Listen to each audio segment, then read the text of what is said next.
Sige mga tao, ang UK ay nasa bingit ng pagbagsak. At hindi ito dahil sa mga katutubong Briton. Ito ay dahil, sabihin na lang natin, sa mga hindi katutubong Briton. Sobrang sama na ng sitwasyon na pati ang BBC ay nag-uulat na tungkol dito. Sa sobrang tindi, inaakusahan na ngayon ang BBC ng rasismo. Tingnan mo itong bagong ulat ng BBC. Isang itak ang nakabalandra sa maliwanag na araw. Gusto ko lang bumili ng maikling espada doon. Pinapanood mo ang matinding karahasan sa ating mga pangunahing pamilihang kalye. Ipinost noong Abril 30 mga pare. O, anong sinabi nito? Nasasaksihan ninyo. Nasasaksihan ninyo ang matinding karahasan sa mga pangunahing pamilihang kalye. Talaga? Nung sinabi yun ng iba, inakusahan sila ng BBC ng rasismo at sumunod sa linya ng gobyerno na lahat ay mga far-right bigot. Anong nangyari, BBC? Ito ay isang rambol sa gitna ng araw. Nag-aaway ang mga barbero dahil sa agawan ng teritoryo. Kuning mo, pare, kuning mo, hanggang sa bubugan sa kalsada. Wala nang bago mga tol. 2 taon ko nang pinapalabas sa mga video na ito. Ito ang turf wars ng mga kebab shop. Unang beses nating narinig ang mga kwento ng 12-12 ng opisyal ng trading standards na nakatatanggap ng mga bantang papatayin sila at pang-aabuso. At sabi niya, papatayin ka namin at susunugin ang bahay mo. Kuwento ito ni Mandy na nag-iimbestiga sa isang UK-wide Kurdish na sindikato ng krimen na nagbebenta ng illegal na sigarilyo sa mga minimart. At hindi lang sigarilong illegal ang tindahan nila. Itong tinatawag na barber o kebab shop turf wars. Tungkol ito sa money laundering. Alam ng lahat yan. Napansin mo ba kung bakit ang daming barbershop sa London? Sa palagay ko, saan man ako magpunta, bawat high street ay may 10 o 15 barbershop at lahat ng mga ito ay ginagamit lang bilang harap ng money laundering. May sumisigaw at nagmumura sa telpono. Alam mo ba kung sino kinakaharap mo?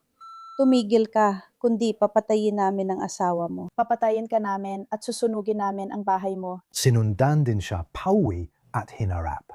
Nagsimula siyang magbanta na alam niya kung saan ako nakatira. Kung hindi ko ibalik ang perang kinuha ko, ikakalat niya ang address at personal kong numero ng telepono sa lahat. Tandaan, siya ay isang asylum seeker na tinanggihan ang aplikasyon at bawal magtrabaho. Sabi niya, lumala pa ang pananakot, binangga ang kanyang kotse. Ito ang CCTV footage. Libo-libo ang halaga ng pinsala. Hindi ba't kabalintunaan na pinayagan muna nila ang mga tao mula sa mga bansang palpak at atrasado na makapasok sa UK? Hindi nila inaayos ang legal na status ng mga ito, na tama lang dahil hindi dapat gantimpalaan ang mali. Pero wala rin silang aksyon, hinahayaan lang nila. Ginawa mo mas delikado ang isang taong mapanganib dahil pinilit mo maging desperado siya. Wala siyang legal na pagkakakitaan. Kaya anong gagawin niya? Mauuwi siya sa krimen. At yan ang nangyayari. Kapag hindi namin inaprobahan ang asylum status mo, bawal kang magtrabaho at ang kasunod ay agarang deportasyon. Gaano kahirap gawin yon? Kaya napagdesisyonan naming magbenta ng bahay. Ito sana ang panghabang buhay kong tahanan dahil nag-immigrate ako mula South Africa para makaiwas sa takot sa sariling bahay. At ngayon, nararanasan ko ulit yon dito sa bansang ito. Hindi ko inasahan iyon. Malapit na ring maging katulad ng South Africa ang UK na yon. Third world na ang South Africa. Pasensya na, may papakita pa akong ilang video.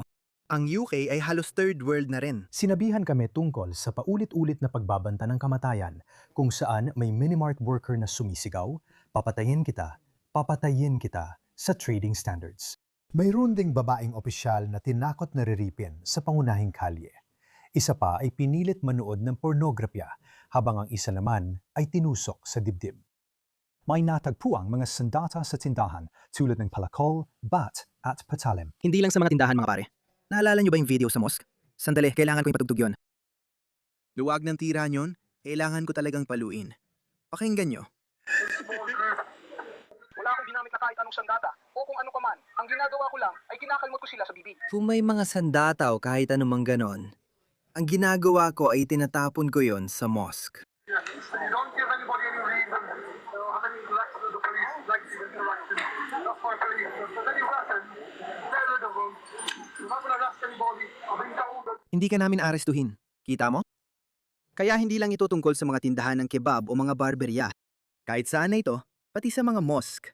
Kahit saan talaga. May isa pang ang pinilit manood ng pornografiya, habang ang isa naman ay tinusok sa dibdib. May mga sandatang nakita sa tindahan tulad ng palakol, bat, patalim, at may ulat ring na tuklasang baril. Sinabi ng gobyerno na hindi palalampasin ng karahasan at abuso sa mga opisyal ng gobyerno at kikilos laban sa mga negosyong kriminal. Hindi palalampasin. Hindi ba natin ito narinig dati? Walang hiya talagang gobyerno. Hindi ko maintindihan bakit ang hirap hulihin ang mga taong yan. Seryoso, dakpi na silang lahat. Magpadala ng daan-daang mga opisyal ng Special Forces. 100 yun lang. Dakmain sila sa leeg dito mismo.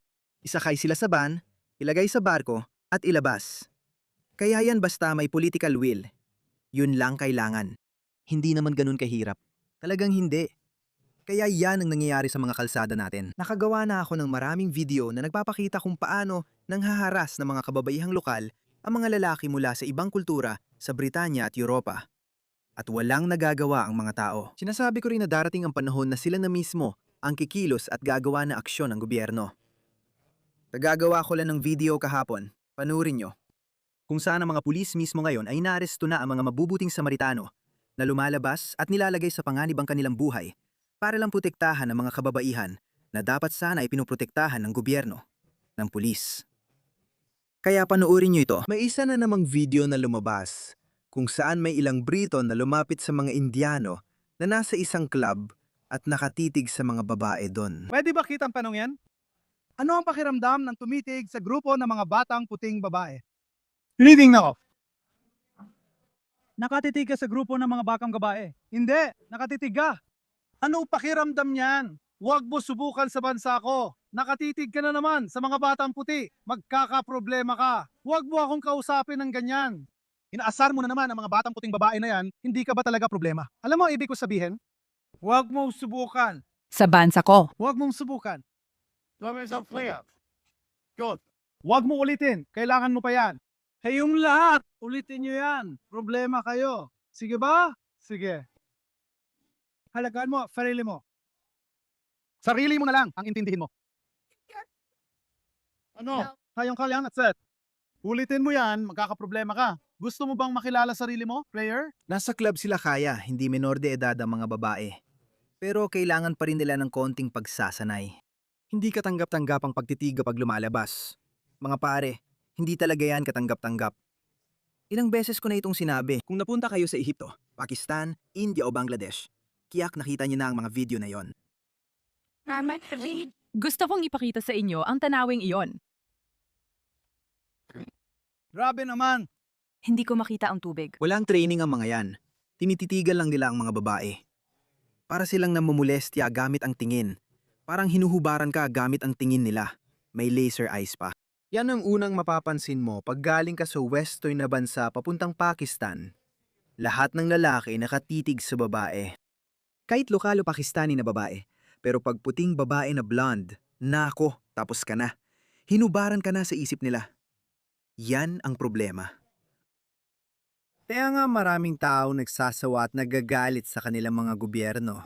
Inaangkat nila ang pinakamasasama. Hindi rin ito ang mga elite ng India. Hindi ito Bollywood. Tingnan mo ang viral na tweet mula Australia. Kakauwi ko lang ngayong gabi galing sa supermarket na Coles na bukas pa ng gabi. Sa totoo lang, bakit na ba dinadala ng mga Indian ang buong angka nila kapag namimili ng grocery? 100%. Ang dami ko ng beses nakita yan. Parang may 2 o 3 lalaking Indian. May 2 o 3 babaeng Indian kasama nila. Mula lola hanggang apo at lahat ng nasa gitna. At ang lakas ng boses nila habang nag-uusap. Ang bagal pa nilang maglakad sa pagitan ng mga aisle. May tawag kami sa kanila. Tinatawag namin silang pendus, pindus. Hindi ako gumagawa ng classes na pahayag. Actually, siguro classes nga pero wala na akong pakialam ngayon. Kasi kailangan ng mga tao ng kahit konting common sense. Kailangan mong malaman kung saan ka nakatira.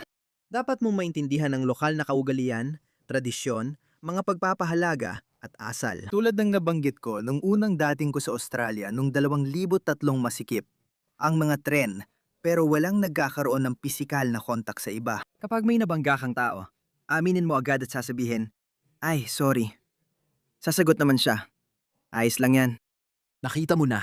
Nakita ko na ang mga taong ito. Napakasama rin sa London Underground. May mga taong gumabangga at natatapakan ka. Kadalasan hindi puti. Sa totoo lang, laging hindi puti ang mga iyon. Wala silang pakialam, kaya ako naging culturalist. Mahalaga ang mga kultura. Mahalaga ang pagpapalaki. Hindi ko sasabihin kung alin ang mas magaling na kultura. Sa inyo ko na lang ipapaubaya yan. Sige? Tayo ang magdesisyon. Pero hindi kayo pwedeng magreklamo na ang mga tao sa Britanya o mga tao sa Australia ay hindi pwedeng magalit kapag nakikita nila ang mga tao mula sa ibang kultura nangangking hibabaw sa kanilang sariling paraan ng pamumuhay gamit ang kanilang sariling paraan ng pamumuhay. Napasensya na, pero para sa kanila, kasuklam-suklam iyon. Hindi kami naglalagay ng sabon sa ilog dahil may salmon doon. May salmon at iba't ibang isda. Maganda ito. Oh, hindi. Protektado ang lugar na ito. Huwag maglagay ng sabon o detergent sa ilog.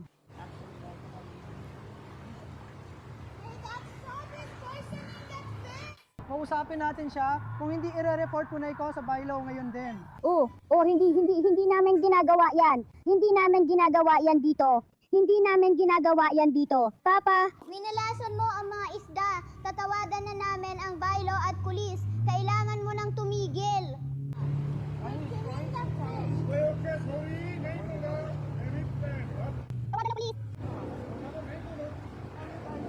Ano to? Nag-enjoy ako. Ayoko niyan. Tingnan mo, lahat sila, lolo, lola, magulang, mga bata, tito, nagkakagulo. Nagsasalita ng hindi na di maintindihan ang lakas pa ng volume. Dalawang lalaki, sabay na sumisigaw sa telepono. Yung mga bata naman, nagwawala at hinaharangan ng mga daanan dahil sa nakakasukang laman ng mga shopping trolley nila. Nagkatinginan kami ng isa pang Anglo na umiling, hindi makapaniwala. Naiisip ko na, Diyos ko, anong gagawin natin? Sobrang magalang ng mga puti. Tahimik talaga sila. Ang mga lipunan ito na mataas ang tiwala sa isa't isa ay literal na nagkakawatak-watak sa harap mismo ng ating mga mata. Totoong naapektuhan ng mga Indian ang kalidad ng buhay natin araw-araw. Hindi lang sa malalaking bagay tulad ng pabahay, paaralan at serbisyo. Pati na rin ang maliliit na bagay sa araw-araw na buhay. Literal nilang sinisira ang bawat pampublikong lugar na pinapasok nila at bawat karanasang kailangan nating ibahagi sa kanila. Sobrang pagod na ako, hindi mo may isip. 2 taon na nakalipas. Gumawa ako ng video sa Urdu channel ko na popular sa mga Indian at sinabi kong panuurin nila ito. Magkakaroon ng paglaki ng galit laban sa mga Indian sa Australia. Hindi mga Muslim ang magiging puntirya dahil hindi naman marami ang inaangkat na Muslim dito. Masyado pa ring maraming Muslim para sa akin. Sa Australia, may paparating na census ngayong buwan. Inasahang lalampas sa 1.1 o 1.2 milyon ang Muslim sa Australia na nangangahulugang doble sila kada dekada tulad sa UK. Ay aabot yon sa mga 3% ng populasyon ng Australia. Kaya, masyado na yon para sa akin. Hindi banta sa terorismo ang mga Indian. Mas magaling mag-integrate ang mga Indian lalo na pangalawa at pangatlong henerasyon kumpara sa mga Muslim. Totoo ito. Ano ang gagawin natin sa unang henerasyon? Ano ang gagawin natin sa mga taong nanggagaling sa mga baryo? Tuwing magdadala ka ng napakaraming tao sa maikling panahon, magkakaroon talaga ng reaksyon mula sa mga lokal. At nakita ko na maraming Indian ang nahihiya. Sabi nila, Diyos ko, tigilan niyo na ang pagdadala ng mga taong ito. Hindi pa naranasan ng mga taong ito ang buhay sa lungsod sa India, lalo na sa first world na bansa gaya ng Australia. Sabi ng Home Affairs Minister na si Tony Burke, gusto niyang gawing Australiano ang lahat ng mga ito. Naguguho na mga pare.